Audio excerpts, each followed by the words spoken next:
नमस्कार, मेरे चैनल में आपका बहुत बहुत स्वागत है। आज आरती करने के लिए आरती का गीत सुना रही हूँ। आरती लगे हो मेरे भोले बाबा के, आरती लगे हो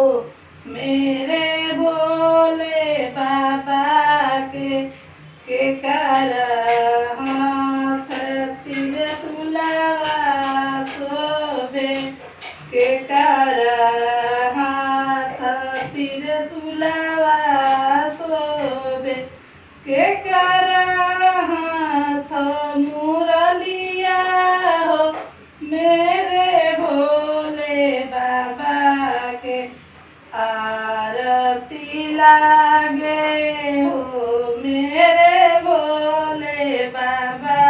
के, भोला के हाथ त्रिशूलवा शोभे,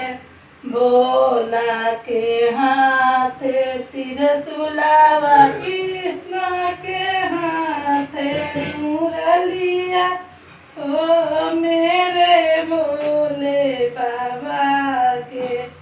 आरती लागे हो मेरे भोले बाबा के, हाथों में मिर्गा के छाला, के कर हाथ पीताम्बर हो मेरे भोले बाबा के, आरती लागे हो मेरे भोले बाबा के, हाथों में मिर्गा के छाला,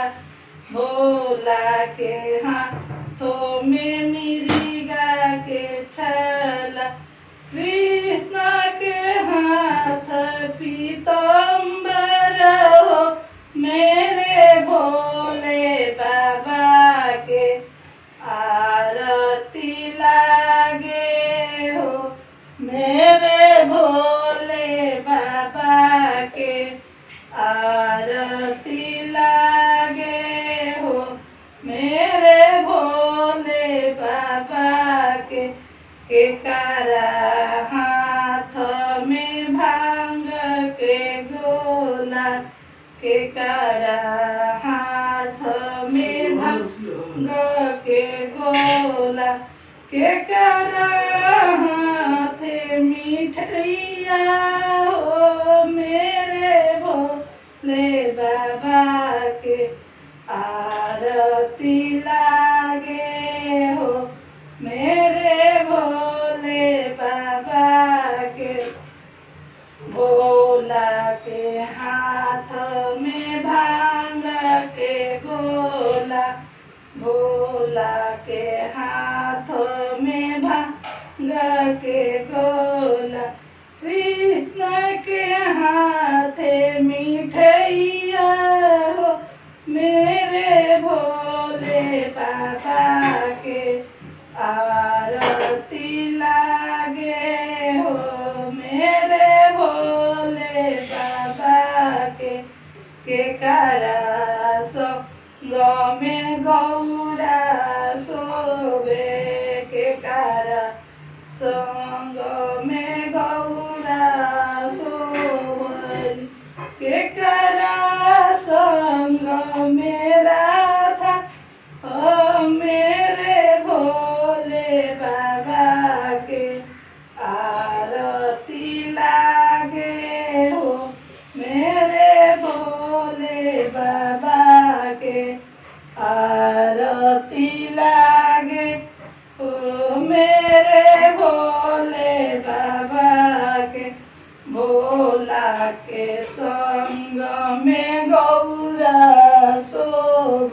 से, भोला के संग में गौरा शोभ, कृष्ण के संग में राधा ओ मेरे भोले बाबा के, कृष्ण के संग में राधा ओ मेरे